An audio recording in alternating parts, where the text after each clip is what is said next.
a lot of times the close is going to include that compelling story. You know, our craftsmen need work, so instead of laying them off in slow times, Mr. Jones, my boss has us out offering super bundle packages at great pricing to keep people back at the warehouse busy. So when things pick back up, we're not hiring a lesser skilled worker. We take great pride in being the best. Homeowners really appreciate it. Plus the deals are incredible. But my boss stopping by tomorrow at 12, that won't interrupt any club, church, or bowling plans for you, will it?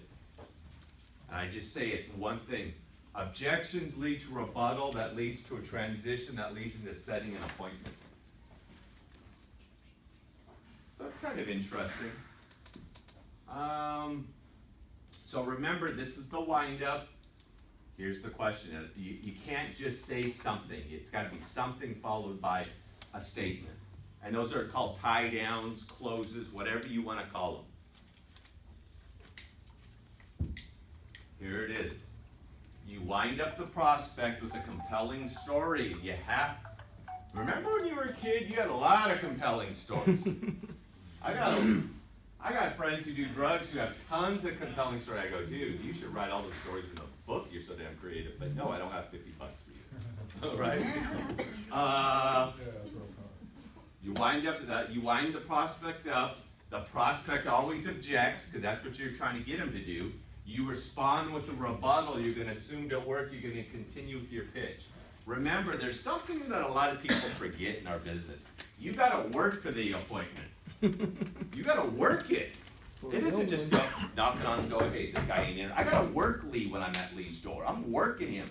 The rapport. That's a beautiful boat you have here. You know, you don't have to be as crazy as me, but I don't know. I've lost leads because I was too excited, but I've written so many more because of my excitement.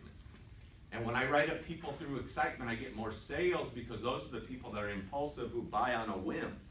Those are the people I'm looking to write up, people who will buy on a whim tomorrow. If things get stale at the door, go back into rapport, then roll into a close and assume the appointment. That's being able to ask for the appointment. You don't have to say, is it okay for my boss to come by? So 6:30 or 6 would be better for you, whatever the case may be. So remember, you got to work for the appointment. Don't just think you're going to get appointments by calling people or knocking on the door. I'm sure, Dan, you at home shows you've had to work for an appointment, right? Yeah. All right, here's the crystal ball close. Think about how crazy it is when somebody tells you they're not interested. Of course they're not interested. They're not going to be sitting at home. Crystal ball closes. I need a crystal ball to knock on your door or make a phone call or see you or whatever when you were ready to do it. But since you're going to do it, once again, but since you're going to, how do you know we're going to do it someday? Question. But since you're going to do it someday, do yourself a favor. Since my boss, I never say representative, I like to say boss because I'm trying to make it sound grassrootsy.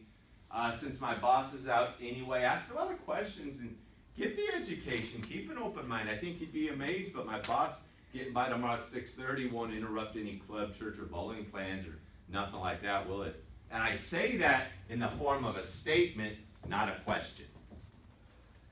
I'm not saying, hey, do you guys have a church plans tomorrow night? I tell him he doesn't have anything, because if he has something, he's going to say, oh, I do, I have this.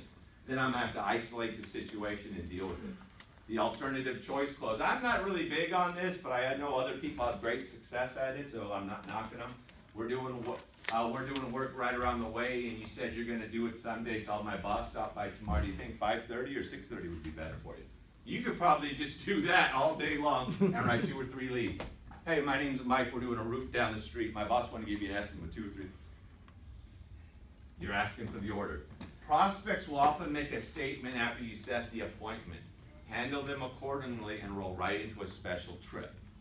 Okay? After they make set the appointment with you, some of them are going to kick out. You guys ever go fishing? Once the fish gets on that hook, they still try to get off that hook. Yep. Yeah. They start squirming like this and stuff, right? Yep. Squirming like that. No. Okay, I'll give you guys my $1 million tips in a second. I know you guys will love it. All right, so here, let's just get to my $1 million tips. All right. Whenever you're pitching or at the door, everything you're doing is positioning yourself up to set the appointment. The crazy rapport that you're building, the outlandish stories, the hucking and jiving, the backslapping, there's a purpose behind all that. To understand everything, remember, you're a hustler. You're not doing anything by chance. Nothing is happening by chance in your pitching or your canvassing or your selling. Everything has a reason. You're doing everything for a reason. Assume everything the way you desire the outcome to be. Speak in an assumptive manner always. Closing is simply storytelling plus asking. That's all closing is. So practice how you're asking and when, which is timing, you're asking. You ask maybe a minute and 45 seconds into your pitch, you trying to set the appointment ain't gonna work. But 3 minutes and 15 seconds in, they're laughing about a joke you told them. Boom! That's when I'm setting that appointment. Emotion closes appointments. If you try to use too much logic, you're gonna gum up the whole system. It's gonna gum all up. I'm trying to people don't do things because it makes logical sense. People get in trouble because they let their emotions rule the day. And most of human beings are these emotional creatures. They're gonna do stupid things because they're emotionally bent on it. So remember, if you can get somebody emotional, and that's what I try to do, I try to butter them up a little bit when I'm at the door. There's nothing wrong with it, it's not subversive. People wanna talk, so give them a reason to open up. Look the part, act the part, you're a hustler, so hustle. Right? Mm-hmm. You're not just listening, you don't just buy Hustlers music on CD, you're a hustler. You're out there making something happen. You have to have that mindset. You gotta look the part, act the part, you're a hustler, so hustle. More dollars, more doors, more dollars. Does anybody have any questions on any of that stuff we covered today? That's phenomenal. Okay, so I just wanted to cover with you, I have this new thing, my new way, I've been reading all these books on training, and I have this new thing I've made up. It's called the 10-30-20 rule I made up for myself. I'll never have more than 10 slides, they'll never be smaller than 30 font, and I'll get it done in 20 minutes. Thank you guys. All right. Mike. Thank you, Mike.